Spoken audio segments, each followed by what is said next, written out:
bienvenue sur Maman Magie, je suis Marie. Aujourd'hui, on va parler de créer un espace sacré et on va parler de purification. Alors, comme vous l'avez vu avant, j'ai voulu allumer mon autel aux ancêtres, comme vous avez pu le voir sur les images. Mais c'est la première fois que ça m'arrive, mais quand j'ai pris la bougie blanche qui était posée dessus, j'ai pas réussi à allumer la mèche. Donc j'ai été chercher une autre bougie blanche et quand j'ai voulu l'allumer, ça n'a pas voulu prendre.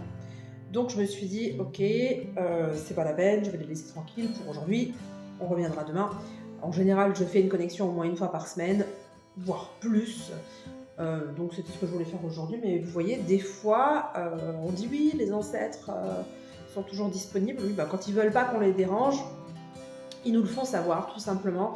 Ils refusent que la bougie s'allume. Moi, ça m'est déjà arrivé, même qu'une bougie pour une personne en particulier s'éteignait régulièrement toute seule.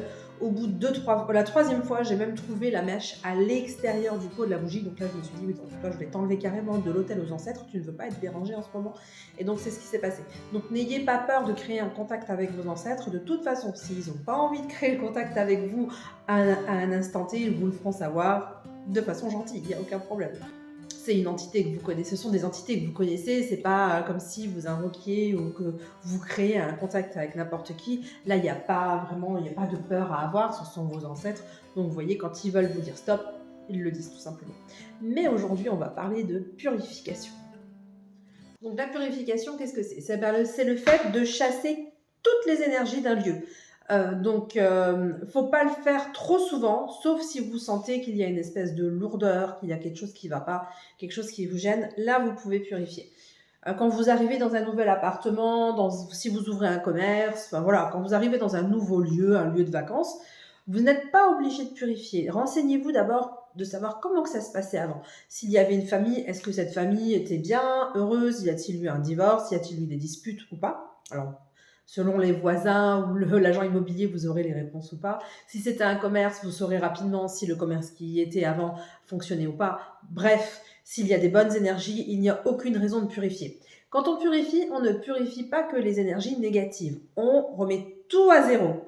Donc, ce qui est important, je vais vous montrer un rituel de purification. Donc, on va remettre toutes les énergies à zéro grâce à ce rituel. Et ensuite, évidemment, il faudra remonter les énergies. Donc, il faut bien y penser. Vous n'enlevez pas que les énergies négatives, vous enlevez le positif avec. S'il n'y a que des ondes positives, vous allez tout enlever, ce qui est quand même dommage. Donc là, on va enlever absolument tout, remettre les compteurs à zéro et ensuite, on remettra du positif.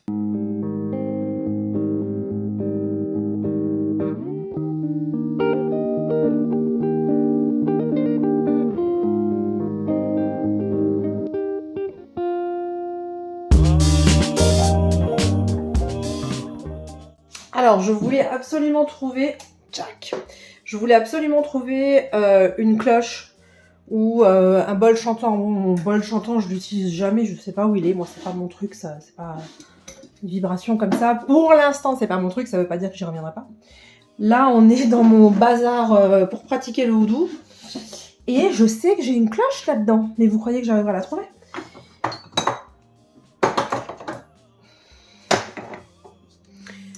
Il y a du bazar. Il y a du talc, du miel. Encore de l'eau de Floride. J'ai une collection de bouteilles d'eau de Floride.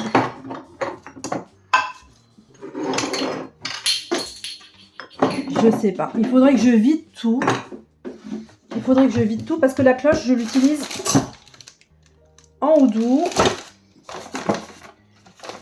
Et rarement dans autre chose, mais je voulais vous montrer comment purifier et comment remonter les énergies avec et me servir d'une cloche.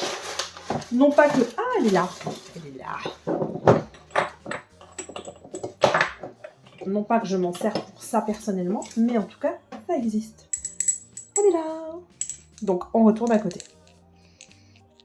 Oui, on retourne à côté parce que, en fait, mon hôtel houdou et mon bazar, je le sors quand je pratique dans une pièce, mais je range toujours tout mon matériel houdou dans la cuisine.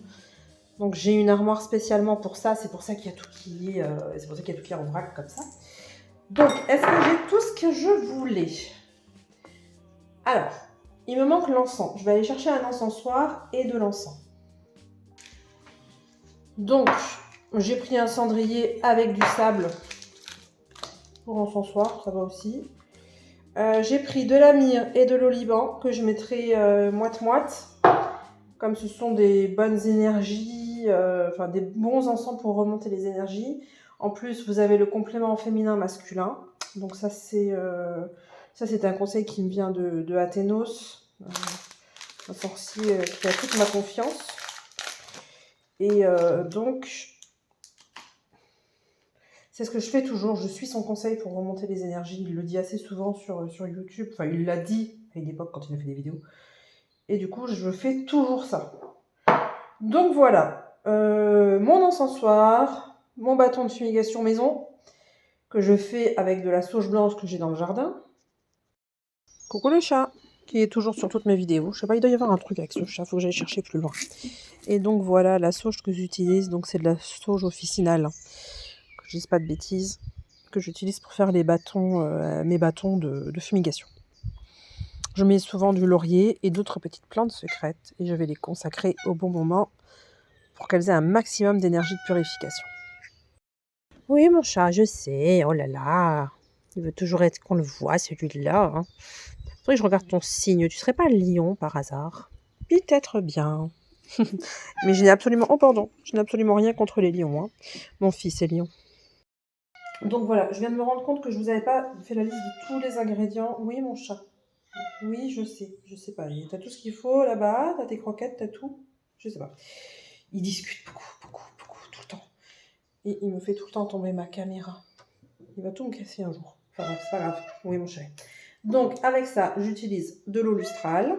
Il y en a qui diront de l'eau de lune, moi c'est de l'eau lustrale. Et du sel consacré. Il y en a qui disent, il faut que ça reste dans le noir. Je ne suis pas particulièrement, de cet avis. Je le stocke dans le noir. Après, quand je l'utilise, il est à la lumière et ça me va très bien. Ça n'a jamais changé pour moi. Ça n'a jamais changé l'action en question. Donc voilà, eau lustrale, sel consacré, bougie blanche, cloche, bâton de fumigation et les encens. C'est parti. Donc, vous voyez que j'ai tout disposé correctement sur ma table. Donc, on a le feu, la terre, l'air et l'eau. Donc, la première étape, ça va être commencer à allumer la bougie blanche. Donc, la flamme, elle va représenter la lumière divine et la pureté. Vous pouvez la placer au centre de la pièce principale de votre maison. Okay, quand vous allez préparer votre... Moi, je pose tout ici parce que je vais travailler à partir de là. Mais si vous avez une pièce, si vous faites ça dans votre salle à manger, c'est bien de faire ça. Je ne vais pas les poser par terre. Je travaille énormément au sol. Mais là, avec le chat qui se balade à côté de moi parce que je fais la vidéo, il est tout le temps là. Je n'ai pas envie qu'il se crame les poils. Donc, je fais ça sur ma table de salle à manger.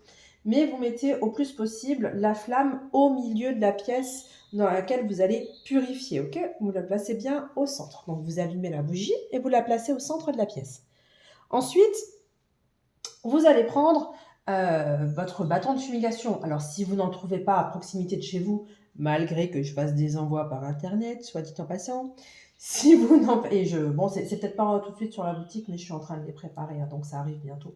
Ça dépend peut-être que vous regardez cette vidéo. Donc, vous prenez selon ce que vous avez réussi à trouver, vous allez prendre votre sauge, le bâton de Palo Santo. Ça me donne des frissons rien que de le dire parce que c'est hyper commercial, je déteste ça. Mais bref, si vous n'avez rien d'autre à portée de main, faites avec ce que vous avez. Et vous allumez. Vous laissez bien la fumée s'élever et vous allez utiliser la fumée pour purifier chaque coin de votre maison. Vous allez passer dans chaque pièce, ok ? Faites bien attention. Quelquefois, il y a quand même des morceaux d'herbe qui peuvent tomber. Il faut faire attention. Hein. On fait bien attention à ce qu'on fait, aux gestes. N'allez pas frotter près d'un rideau ou ce genre de choses. Hein.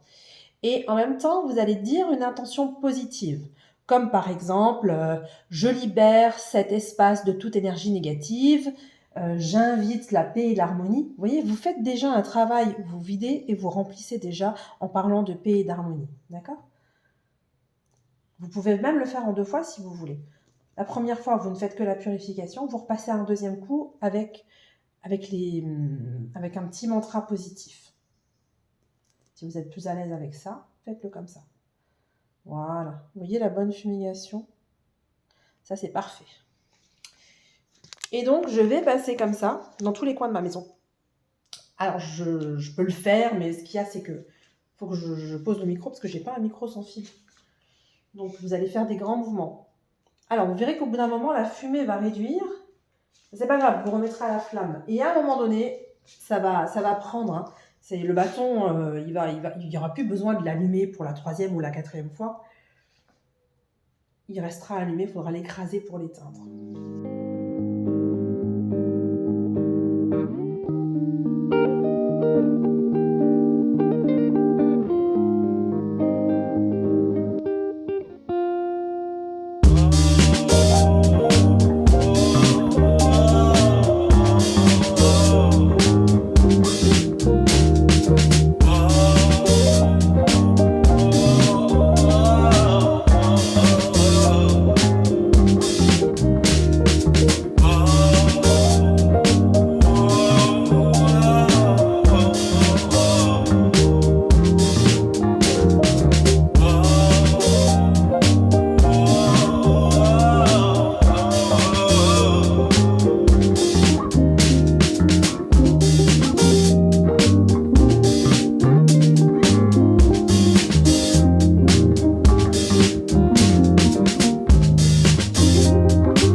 Ce qui est génial avec ces gros bâtons que vous achetez comme ça, c'est que vous n'en avez pas que pour une fois. À moins que vous ayez une baraque immense, mais en général, moi, je m'en sers plusieurs fois.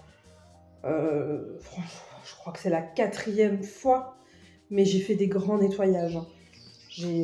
Parce que j'ai changé plusieurs fois d'occultum de place, c'est pour ça que je ne vous l'ai pas encore montré. Je sais pas, ça fait 6 mois qu'on est là, j'arrête pas de tout bouger. En 6 mois, j'ai déjà bougé le salon, il n'était pas comme ça, j'ai tout retourné, j'ai retourné toute la baraque X fois. Et j'ai changé mon occultum 3 fois de place. J'ai pas 3 pièces vides dans la maison, hein, c'est juste que j'ai déplacé des chambres, des machins, je les ai mis dans le garage, et je t'ai mis là, et je t'ai mis là. Et là, ça y est, je l'ai trouvé la place, j'ai posé, je bougerai plus. Normalement, je vous vois, je bougerai, j'arrive pas parce que j'ai le micro, je bougerai plus. Donc je vais pouvoir faire un bel occultum et vous faire des vidéos à ce sujet. Donc je vais éteindre mon bâton de fumigation, j'ai nettoyé toutes les pièces d'en bas, hein, je vous ai coupé parce que je ne vous ai pas trop montré non plus. Mais donc voilà, vous avez bien compris le principe. Ensuite, quand vous avez fini avec votre bâton de fumigation, vous pouvez placer des cristaux. Moi, j'aime bien placer de l'améthyste. J'aime bien placer de l'améthyste. J'en mets une souvent. J'en ai plus. Bon, j'ai la chance d'en avoir une grande. J'aurais dû aller la chercher. Qui vient de mes parents. Donc, j'aime bien mettre celle-ci au milieu de la pièce pour qu'elle diffuse son énergie. J'adore l'énergie de l'améthyste et souvent c'est ce que j'utilise. Vous pouvez, si vous voulez amener de la douceur, vous pouvez mettre du quartz rose. Voilà, vous allez en boutique chercher un cristal selon l'énergie que vous recherchez un petit peu et vous pouvez le mettre dans la pièce. Avant, vous le purifiez bien hein, pour qu'il émane de son énergie dans la pièce que vous avez purifiée. Alors, je ne sais pas si vous avez remarqué, mais je n'ai pas été autour de mon autel aux ancêtres, je n'ai pas été insistée auprès. Si je pourrais, je ne ferais même pas la fumigation du tout de la pièce là où il y a l'autel aux ancêtres parce que ça va donc purifier, enlever des énergies et ça je ne veux pas puisque c'est un autel où je les appelle. Je ne vais pas aller purifier là où je veux que les esprits viennent. Ça serait contre-productif. Je ne sais pas si vous comprenez, c'est un peu con quoi. Donc ça je ne le fais pas. Je passe autour, je fais rarement... C'est peut-être pour ça d'ailleurs que l'hôtel ne s'est pas allumé avant. Ils savaient peut-être que j'allais faire une purification. Ils se sont dit... pour moi, j'y ai pas pensé, c'est l'habitude de l'allumer. Ça aurait dû être un réflexe. Hein. C'est tellement évident. Mais enfin bref, je devais pas... J'étais à côté... Je sais pas, j'ai pas fait attention quand j'ai commencé la vidéo. Je l'ai allumé par habitude et puis voilà quoi. Et c'est peut-être pour ça qu'il n'a pas voulu s'allumer, vous voyez. Parce que quand vous créez un hôtel, quand vous faites un occultum ou ce genre de choses... Une fois que c'est en place, on ne va pas purifier. Sauf si, bien sûr, il y a un souci ou qu'il y a un problème. Là, oui, on purifie. Si maintenant, vous faites une bêtise, bah, évidemment, vous allez demander pardon, vous allez purifier et remonter les énergies après, quoi. Évidemment. Mais sinon, évitez de purifier vos hôtels, vos occultums, un hôtel de dévotion à une telle entité, évitez de purifier. Donc voilà, c'est reparti pour la suite du tuto. Donc, ce qu'on peut faire aussi, vous voyez, j'ai rempli un bol d'eau. Alors moi, particulièrement, c'est de l'eau de mer parce que je travaille beaucoup avec les hôtels de la mer et des océans. Je travaille beaucoup avec les entités des hôtels de mer et océans. Et je vous ai même fait une formation si jamais il y a des personnes que ça intéresse. Si vous partez en vacances à la mer ou à l'océan cet été, profitez-en.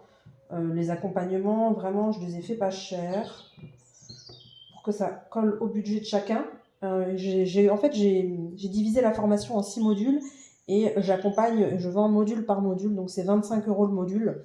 Donc si ça vous intéresse, si vous partez en vacances à la mer ou auprès d'un océan, n'hésitez pas à aller voir si la formation vous plaît. Je travaille beaucoup avec ces éléments-là. Donc ça, c'est de l'eau lustrale que j'ai fait avec de l'eau de mer. Mais vous pourrez, si vous n'avez pas ça, vous pouvez très bien prendre de l'eau de source. Hein. Donc à l'intérieur, je vais mettre du sel consacré. Parce que le sel, c'est un puissant purificateur. Donc, je vais mettre par 3 fois. Et je vais le placer près de la porte d'entrée pour absorber toute énergie négative qui pourrait rentrer chez moi. Donc ça, je vais le faire pendant un temps. Évidemment, vous pouvez le faire si vous avez une soirée, voilà, une soirée, quelque chose, du monde qui vient à la maison, si vous faites une porte ouverte, je ne sais pas, si de temps en temps vous recevez des voisins, voilà, si vous avez des soirées un petit peu aléatoires qui se présentent, n'hésitez pas à mettre un petit bol de sel, voilà, pour être sûr qu'il n'y ait aucune... Des fois, les gens, même les personnes proches, peuvent nous porter le mauvais œil sans faire exprès. Ça peut être des jalousies, ça peut être même quelque chose... par exemple, vous êtes une jeune femme et vous venez d'avoir un bébé. Si vous avez une amie qui essaye de faire un enfant depuis 2 ans, elle va venir, elle sera heureuse de vous voir avec le bébé. Mais ça lui fera mal à l'intérieur d'elle. Ça lui fera mal parce que ça lui rappellera combien elle a du mal à en avoir. Et elle peut venir et rentrer avec des énergies négatives involontairement. Voilà, donc ça, ce type de produit, ça va aider pour qu'elle ne dépose pas ce mal-être chez vous. Donc tout simplement, vous le posez près de la porte d'entrée. Ensuite, vous pouvez utiliser une cloche. Elle a un son assez moyen, celle-là, quand même, il faut dire ce qui est. Elle ne fait pas un beau ding, ding, ding, ding, ding, comme les cloches du Père Noël qu'on voit dans les dessins animés. Donc, vous utilisez une cloche ou un bol chantant pour purifier l'espace avec les sons. Les vibrations sonores, en fait, ça aide à briser et à dissiper les énergies stagnantes. Ça fait circuler. C'est comme quand j'utilise l'eucalyptus. Je vous ai déjà expliqué, ça fait circuler les énergies. Ben ça, c'est pareil. Les vibrations, ça fait circuler les énergies. Donc, vous faites sonner la cloche ou le bol chantant dans chaque pièce en vous concentrant sur les coins et les zones où l'énergie peut rester bloquée. Donc, voilà. Ça, c'est une façon d'utiliser la cloche en purification. Une fois le rituel terminé, prenez un moment pour vous asseoir calmement et méditer. Visualisez votre maison remplie de lumière et de paix. Remerciez les éléments et les énergies pour leur purification et protection. Félicitations, une fois ceci réalisé, vous avez purifié votre maison, vous avez remonté les énergies. Alors, pensez à le faire régulièrement, mais pas trop souvent. Moi, je trouve que les dates des sabbats, c'est pas mal. C'est pas mal, c'est un laps de temps suffisamment espacé et pas non plus, enfin je veux dire, faut pas le faire toutes les semaines, hein, c'est inutile franchement. Ceux qui vous disent faites ça chaque matin, non, jamais de la vie, faites ça chaque matin, n'importe quoi. Tu le fais quand il y a les sabbats et c'est déjà bien et tu peux même l'espacer un petit peu plus si tu veux, il n'y a aucun problème. Donc voilà, à part si vraiment vous êtes dans un commerce où vous avez des énergies régulièrement négatives qui rentrent, des gens qui sont mécontents ou ce genre de choses, là oui, faites-le plus souvent. Mais à partir du moment où vous êtes chez vous à la maison, faites-le quand s'il y a eu une grosse dispute dans la famille, là, à la limite, oui. Mais sinon, si vous le faites de temps en temps, quand il y a des dates de sabbat, c'est très très bien. Il n'y a pas besoin de le faire plus souvent. Donc voilà, on se retrouve demain pour une nouvelle vidéo. Si la sorcellerie ou la numérologie vous intéresse, pensez bien à vous abonner en cliquant sur le bouton juste en dessous parce que chaque jour, je vous crée une nouvelle vidéo de contenu qui parle de ces sujets. Si vous avez réalisé ce rituel ou si vous faites des rituels de purification de temps en temps, n'hésitez pas à me parler de vos expériences en commentaire, je suis toujours ravie de vous lire. Si vous avez des questions, n'hésitez pas à les mettre non plus parce que je vous répondrai sous format vidéo. On se dit à demain, prenez soin de vous et de vos proches et que les dieux vous rendent ce que vous donnez aux autres. Ciao!